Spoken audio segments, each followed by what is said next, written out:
प्रिय विद्यार्थियों, online class में पुनः स्वागत है। और ये जो हमारा वीडियो लेक्चर है वो बीएससी सेकेंड ईयर फिजिक्स का पेपर 3 इलेक्ट्रॉनिक्स का वीडियो लेक्चर नंबर 30। ठीक है, तो चलिए स्टार्ट करते हैं। वीडियो स्टार्ट करने में देख लेते हैं कि हमने इससे जो पहले वाला वीडियो था उसको हमने यहाँ तक स्टडी कर लिया था, है ना। कौन से ऊपर में पढ़ रहे थे?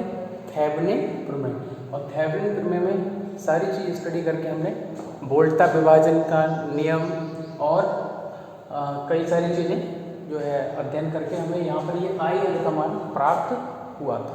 और ये जो था वो डायग्राम बी का था। डायग्राम बी को हमने सॉल्व किया था, उसमें KVL वगैरह लगाया था और वोल्टेज डिवाइडिंग रूल लगाया था। उसके बाद हमको ये IL का जो मान है EZ3/ZL plus Z2 plus Z1 Z3/Z1 plus Z3 ये हमको मिला था। ठीक है, इधर ये वैल्यू है हमारे पास, इनको भी हमने वो ZE की वैल्यू है, ये प्रतिबाधा थी जो टर्मिनल 1 और 2 के बीच में अवलोकित प्रतिबाधा का कार्य कर रही थी। और EQ ये आपका वोल्टेज डिवाइडिंग रूल से हमको 1 और 2 टर्मिनल के बीच में जो पोटेंशियल डिफरेंस था वो है EQ इक्विवेलेंट पोटेंशियल। ठीक है, तो वो दोनों वैल्यू हमारे पास है। ये हमने यहाँ तक सॉल्व कर लिया था। अब देखो, अब इस समीकरण में ZEQ तथा EQ का मान रखेंगे। चलो इसके आगे स्टार्ट करते हैं। उपरोक्त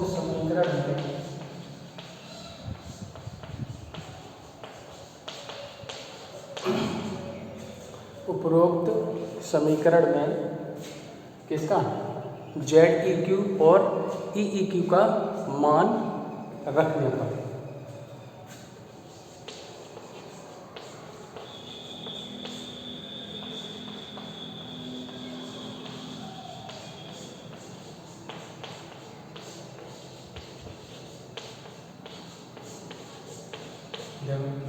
तो उपरोक्त समीकरण है आपका IL का, लोड धारा, लोड करंट का। तो उसमें ZEQ और ये वैल्यू किसकी है? यहाँ पर देखो EZ3। अच्छा देखो, यहाँ पर कुछ चीज़ें यहाँ पर इस पर ये इस पर टूटा हुआ है Z1 प्लस Z3 ये और होगा यहाँ पर। ठीक है, अब देखो ये जो है EZ3/Z1 प्लस Z3 वो किसकी वैल्यू है? आपकी EEQ की। तो देखो IL बराबर क्या आ जाएगा? EEQ। ठीक है, IL बराबर क्या आ गया? EEQ, इसकी जगह लिख दिया। और ये ZL को ऐसे रहने दो, यहाँ से लेके यहाँ तक Z2 प्लस Z1 Z3। ये जो अपॉन है Z1 प्लस Z3 वो केवल इसके बीच में अपॉन है, इसके ये जो Z2 है वो अलग है आपका। ठीक है, तो यहाँ ये जो पूरी वैल्यू है वो किसकी वैल्यू है? देखो आपके पास निकली है पहले से ZEQ की वैल्यू, ये आ गया आपका। ठीक है, IL बराबर क्या आ गया? EEQ/ZL plus ZEQ। अब इसको समीकरण तो याद है, इसे कौन सा समीकरण है? ठीक है, कोई समीकरण आप डाल देना इसमें जो भी आपका सीरियल में आ रहा हो। अब जरा देखिए, अब इसके बाद इसको हटा देता हूँ।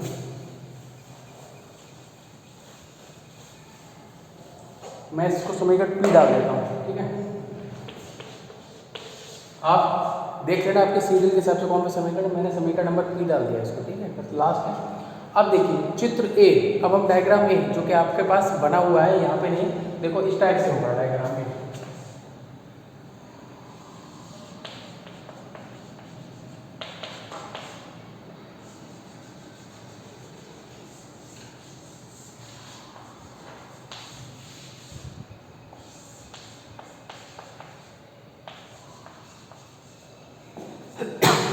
यही तो होगा डायग्राम में। वोल्टेज स्रोत EQ और उसके श्रेणी क्रम में क्या लगा दिया है? प्रतिबाधा ZEQ लगी हुई है। और वो क्या है? ZL लोड प्रतिबाधा है। ये करंट कितना फ्लो हो रहा है उसमें? IL। तो अब इसी चित्र में, ये चित्र को क्या बोलोगे आप? A। कौन सा चित्र है? A। तो चित्र A में आप KVL लगाएंगे। यहाँ पे क्या देखते हो?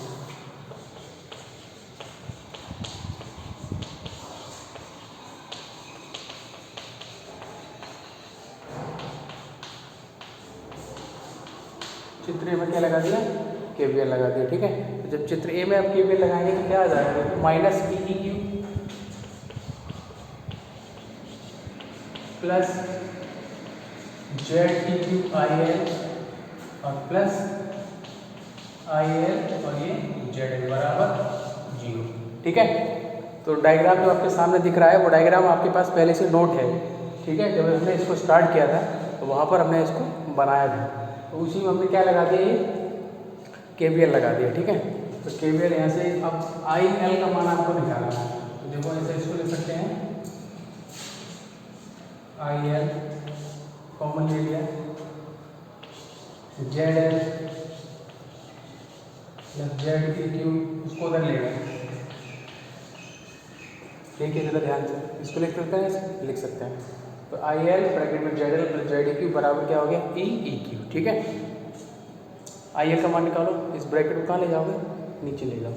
देखिए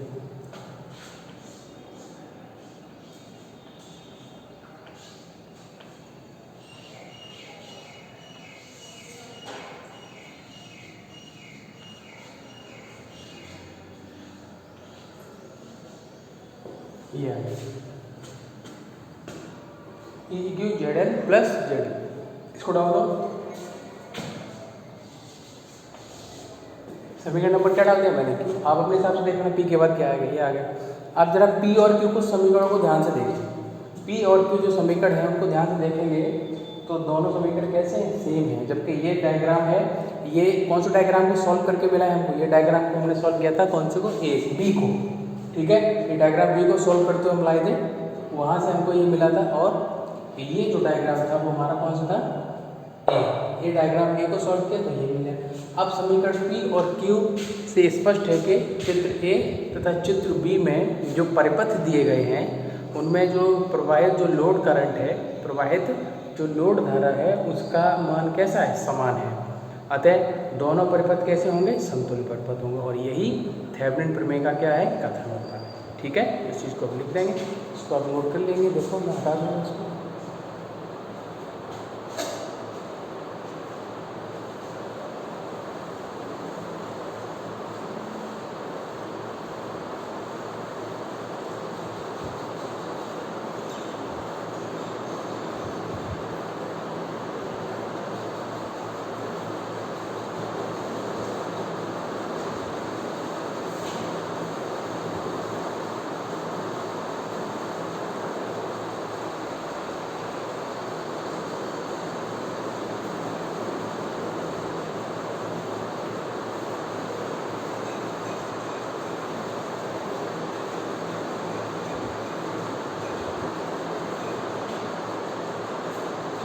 देखिए अब इसमें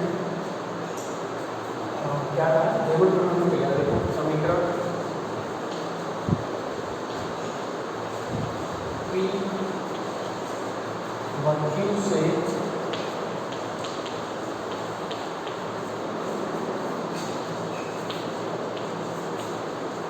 स्पष्ट है कि पी और क्यू से क्या स्पष्ट है कि चित्र ए तथा चित्र बी में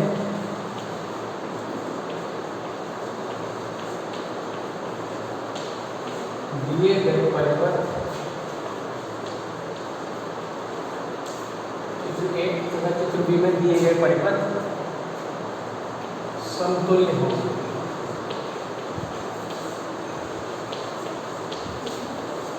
समतुल्य हो क्योंकि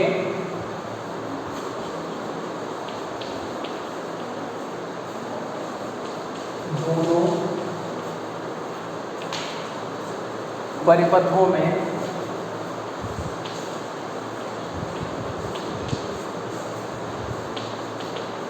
प्रवाहित धारा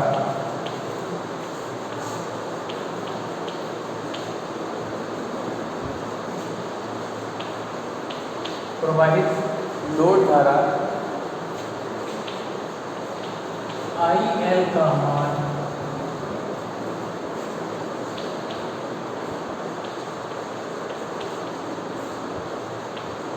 समान है। देखिए जरा इसको आप आराम से देखिए, क्लियर है ना, क्या कह रहे हैं कि चित्र समीकरण P और Q से क्या स्पष्ट है कि चित्र ए तथा चित्र बी में जो परिपथ दिए गए हैं वो कैसे होंगे समझेंगे हम, क्योंकि दोनों परिपथों में जो प्रवाहित जो नोड धारा IL का मान क्या है, समान है। अतः थेवेनिन प्रमेय कैसी होती है, सिद्ध होती है। अतः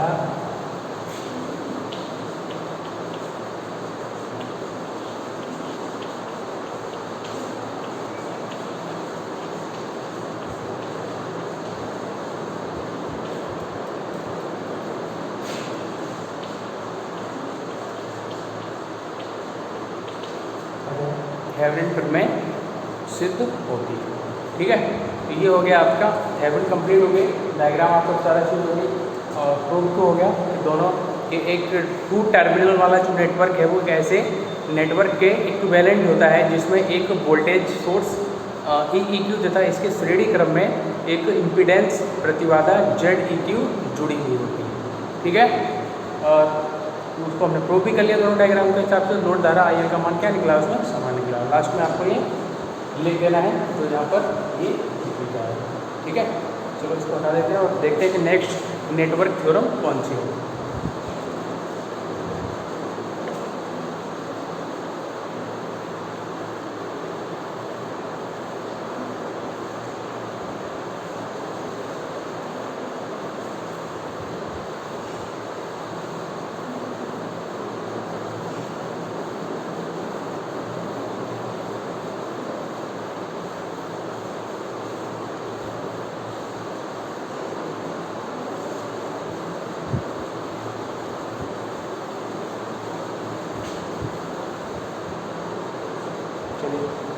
नेक्स्ट जो थ्योरम है आप इसको बैठा दो।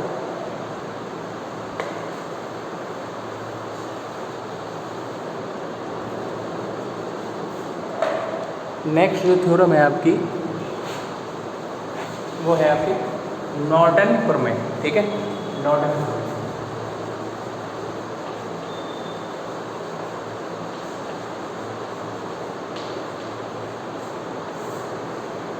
नॉर्टन प्रमेय, ठीक है, ये थ्योरम आपकी या नॉर्टन थ्योरम बोल दीजिए।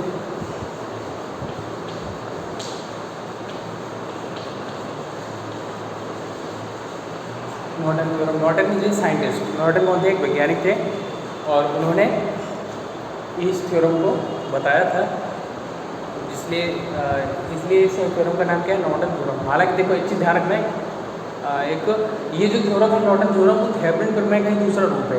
अब देखो कई बार आपके प्रीवियस क्वेश्चन पेपर जो यूनिवर्सिटी के एग्जाम होते हैं, मेन एग्जाम, तो उसमें अगर पेपर उठा के देखोगे आप तो उसमें एक क्वेश्चन आपको कई बार मिलेगा और वो क्वेश्चन क्या रहता है, देखो मैं लिख दे रहा हूँ क्वेश्चन, उसका आंसर आपको इसी थ्योरम में पढ़ने को मिलेगा।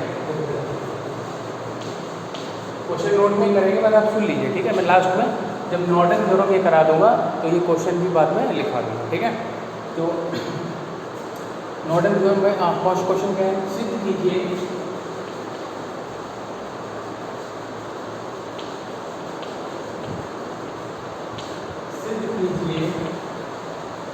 कि नॉर्टन प्रमेय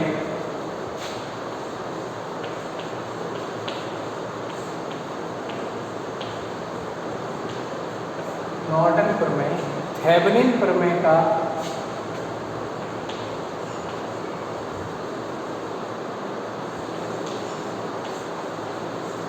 थेवेनिन प्रमेय का दूसरा।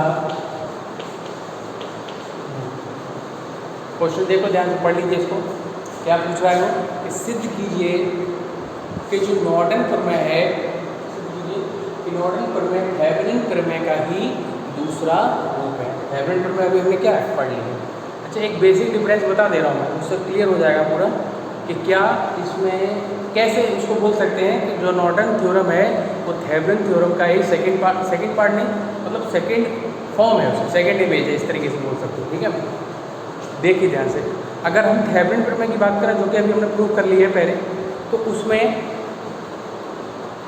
जो एक दूसरा जो क्या बोलते हैं जालक था जिसमें एक वोल्टेज स्रोत EEQ लगा था और उसके श्रेणी क्रम में क्या लगा हुआ था, एक प्रतिबाधा लगी थी। ठीक इसमें थोड़ा सा अपोजिट हो जाता है कि इसमें जो दूसरा जो नेटवर्क होता है, जालक होता है, उसमें एक धारा स्रोत होता है, वहाँ वोल्टेज स्रोत था EEQ यहाँ एक धारा स्रोत हो जाएगा, वो क्या होता है आई ई क्यू, क्या हो जाएगी ये धारा आई ई क्यू। इस आई ई धारा को लघुपदी धारा कहते हैं, ठीक है। अभी हम स्टडी करेंगे इसको, इस थ्योरम को, तो क्लियर हो जाएगा।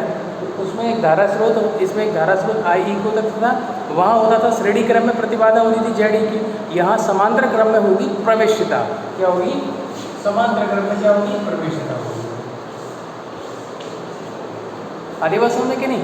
बस ये डिफरेंस रहता है पूरी इसमें थ्योरम में, और बाकी सारी चीज़ क्या होती है? कॉमनली सेम होती है ना। इसलिए ही हम नॉर्टन प्रमेय को थेवेनिन प्रमेय में क्या कहते हैं? दूसरा रूप। ई की जगह क्या होता है? आई ई क्यू, और जेड ई क्यू की जगह क्या हो जाएगा? Y E Q. बस प्रवेश्यता दैट इज द इम्पीडेंस, ये क्या आपकी क्या है? प्रतिबाधा। वोल्टेज सोर्स, ये करंट सोर्स। ये डिफरेंस हो जाता है। इस नॉर्टन प्रमेय में हम ये चीज़ पढ़ेंगे, थेवेनिन में क्या पढ़ेंगे? ये पढ़ेंगे। बस ये डिफरेंस आपका रहता है, ठीक है। चलिए, तो क्वेश्चन इस प्रकार से पूछा जाता है, उठा के देखना, प्रीवियस जो ईयर के पेपर हैं उनको आप उठा के देख लेना, तो आपको पता चल जाएगा किस प्रकार से क्वेश्चन ये पूछा जाता है, ठीक है। अब मैं इसको हटा दे रहा हूँ।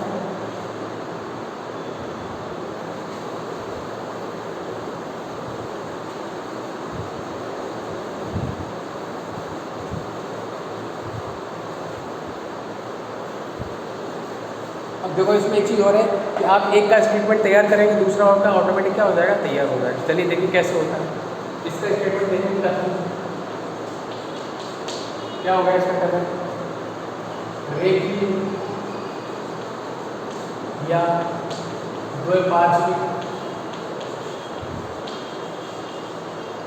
रेखीय या द्विपार्श्विक प्रतिबाधाओं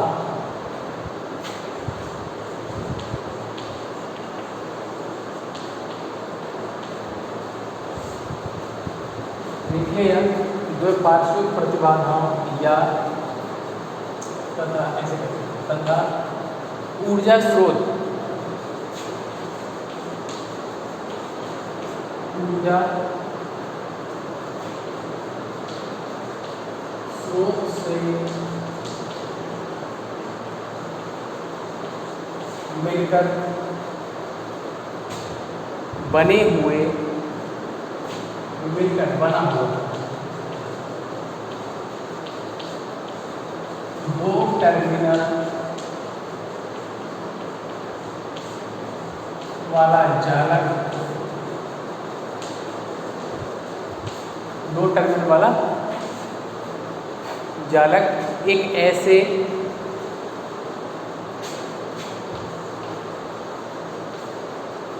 दो टर्मिनल वाला जालक एक ऐसे परिपथ के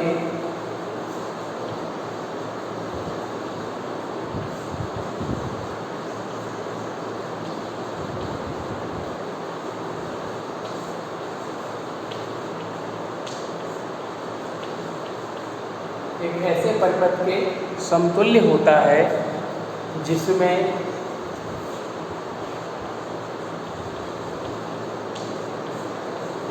एक धारा स्रोत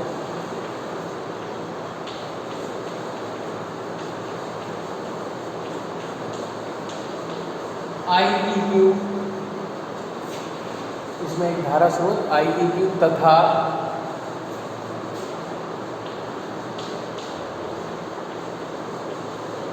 इसके समांतर क्रम में, देखो वहाँ किस क्रम में हमने जोड़ा था, यही थोड़ा सा डिफरेंस है। वहाँ में किस क्रम में जोड़ा था, श्रेणी क्रम में था, और श्रेणी क्रम में जोड़ा किसको था, वहाँ जोड़ा था हमने किसको, प्रतिबाधा को, ZEB को। और इसमें हम किसको जोड़ रहे हैं, इसको जोड़ेंगे हम किसको, प्रवेश्यता को। और किस क्रम में जोड़ेंगे, किस क्रम में जोड़ेंगे, समांतर क्रम में। और किसके साथ जोड़ेंगे, धारा स्रोत। और वहाँ किसके पास जोड़ा था, वोल्टेज स्रोत EEQ, और यहाँ कौन स्रोत है आपका, धारा स्रोत IEQ। ठीक है, चलिए इसके समांतर क्रम में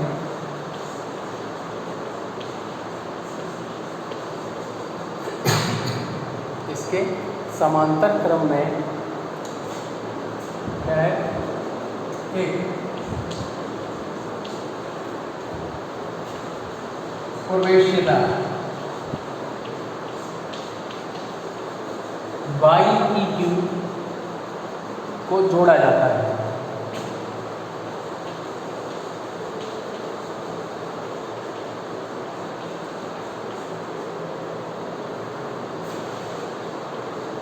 वाई पी क्यू को जोड़ा जाता है, जहाँ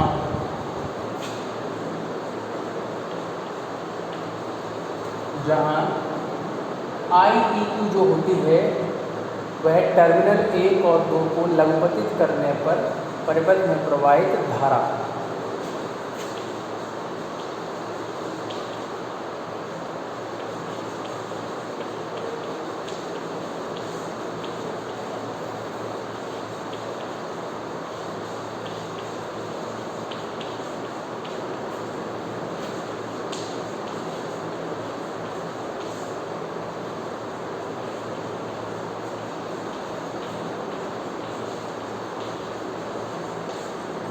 परिपथ में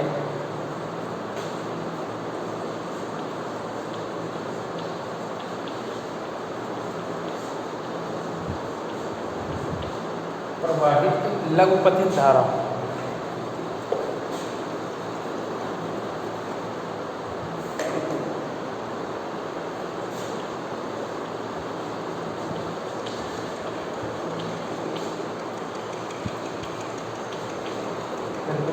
प्रवाहित लघुपथित धारा, ठीक है। और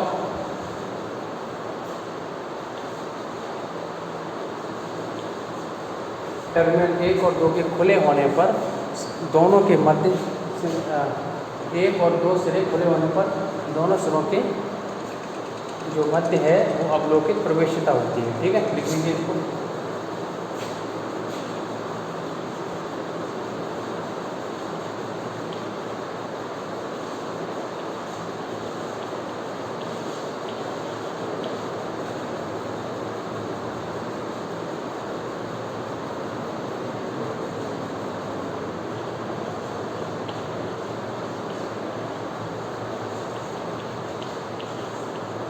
होने पर सिरों के मध्य अवलोकित प्रवेशिता।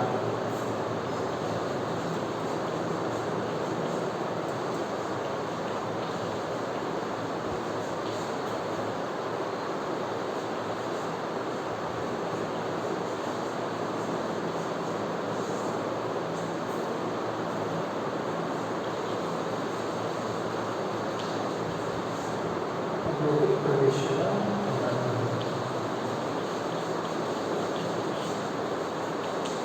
ये हो गया कंप्लीट। इसको आप देख लेंगे, स्टेटमेंट है इसका, ठीक है। अभी इसमें एक लाइन और है जहाँ ऊर्जा स्रोतों को उनकी आंतरिक प्रतिबाधाओं से क्या कर दिया गया है, प्रतिस्थापित कर दिया गया है, ठीक है।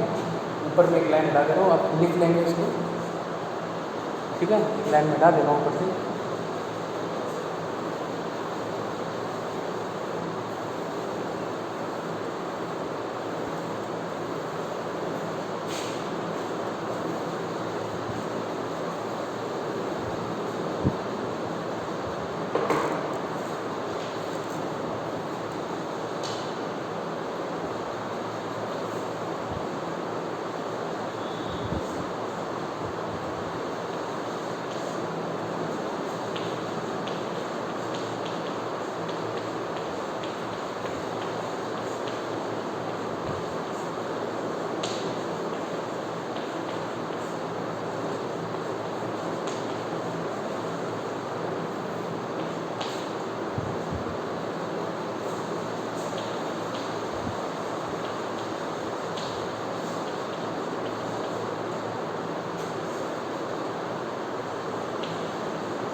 ठीक है, ये हो गया पूरा स्टेटमेंट। लिख लो इसको आप।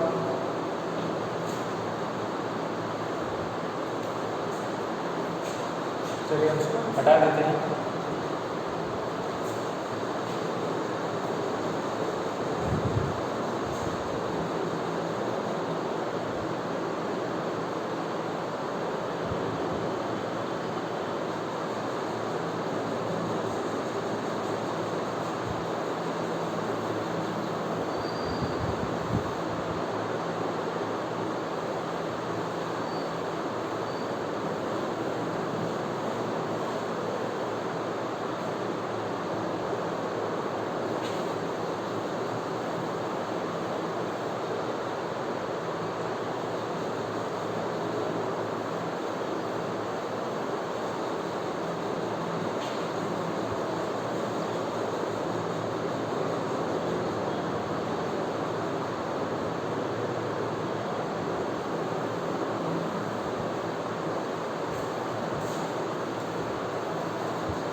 चलिए देखिए, अब इसको प्रूफ करते हैं।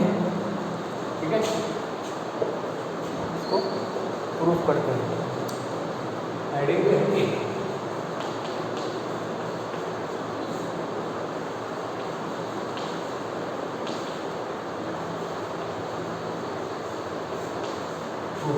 प्रूफ में क्या है, देखो इसमें डायग्राम बनेगा। वो डायग्राम थोड़ा सा आप ध्यान से देखेंगे कि किस प्रकार से डायग्राम बनता है।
तो ये बन गया डायग्राम, देखिए ध्यान से।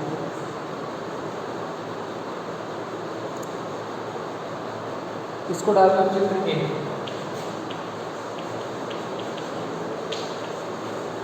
ये चित्र बी। ठीक है, और एक तरफ पड़ जा रहे हैं चित्र, यहाँ पर एक और चित्र बनेगा।